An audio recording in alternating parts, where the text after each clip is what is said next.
So I would say to young men who are listening to this podcast, for example, if you want to stop engaging in a self-destructive, impulsive, and juvenile habit, whatever it is, make a plan. So you're ashamed of yourself for some reason. That's why your conscience is calling at you. You know you're taking the easy way out. Why are you plagued by doubts about the appropriateness of your behavior? Well, because something is beckoning to you. Well, what? An unrealized vision.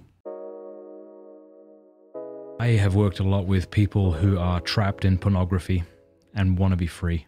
I would love your advice here. 2 questions. One would be, why should young men quit porn?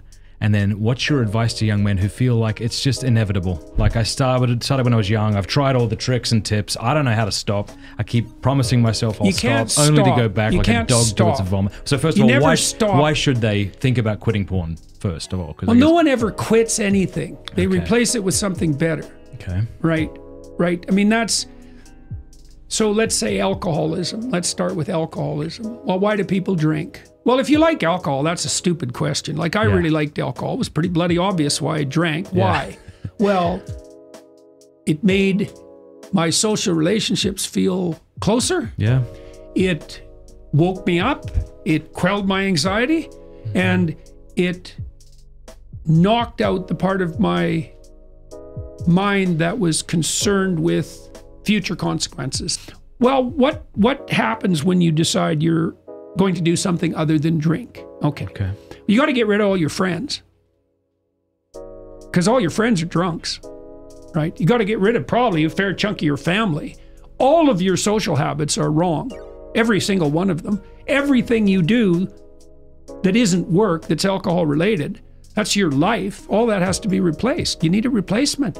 So I would say to young men who are listening to this podcast, for example, if you want to stop engaging in a self-destructive, impulsive, and juvenile habit, whatever it is, make a plan. We have a program online at selfauthoring.com called Future Authoring. It's like it helps you make a vision. So you're ashamed of yourself for some reason. That's why your conscience is calling at you. You know you're taking the easy way out.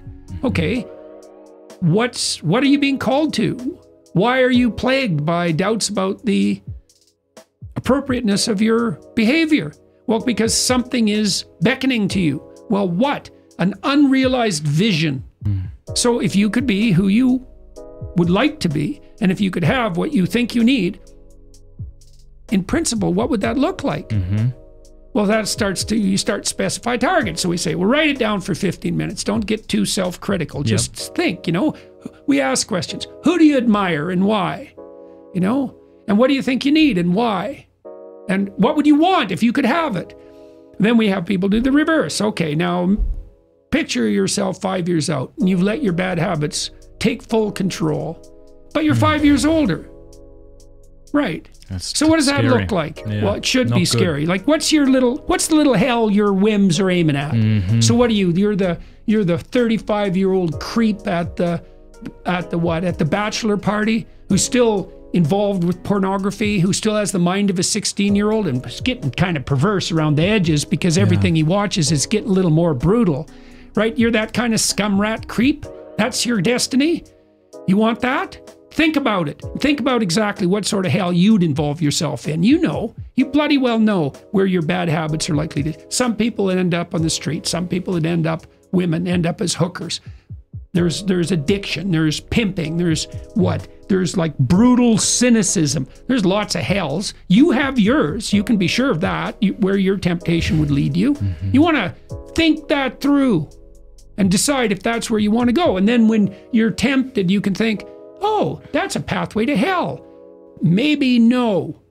Right? You need both of those. That's why in the archetypal realm, the moral landscape is anchored with heaven and hell. You need something to run the hell away from. Yeah. Right? Because that avoidance motivation, all that negative emotion, that's really useful. Okay. Like anger's part of that too. You want to have that behind you. Damn right. You want your fear, you want Satan behind you, pushing you forward. Right? Exactly. Not in front of you, barring your way. But there needs to be something to run to. Well, that's the other thing, is that gives you incentive pleasure. And that's exactly what drugs do. That's also what pornography does. Like technically, you experience a dopaminergic release in relationship to a goal. And when all the drugs of addiction produce dopaminergic release, all the bad habits, right? You got to replace that. Well, with what? Movement towards a valid goal. Well, what's your goal? Well, then we ask people in the program, it's like, okay, what do you want in a relationship? Like if you could have what you wanted, what would it look like? Think about it, vision it, envision it, imagine it, let it reveal itself to you, right? How would you like to structure your friendships? What would you like to do to put your family in order? You know, how would you aim with regard to your career? How would you educate yourself? How would you take care of yourself mentally and physically, assuming you were, you know, trying to do what was good for you, like you liked yourself, which is a very difficult thing to pull off. You know, how could you serve your community? Flesh it out.